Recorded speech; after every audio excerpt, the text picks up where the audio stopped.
കാറ്റത്തെ കിളിക്കൂട്ടിലാണെങ്കിൽ നമുക്ക് കാണാനായിട്ട് സാധിക്കുന്നത് വേറെ ഒന്നുമല്ല കേട്ടോ.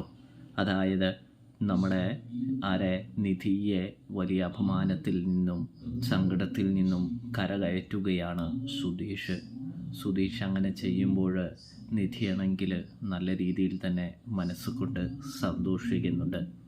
ദിവസങ്ങൾ ഓരോന്നോരോന്നായി പതിയെ നിധിയുടെ മനസ്സിൽ ഒരു ചെറിയ ഇടം പിടിക്കാൻ സുധീഷിന് സാധിക്കുന്നുണ്ട്.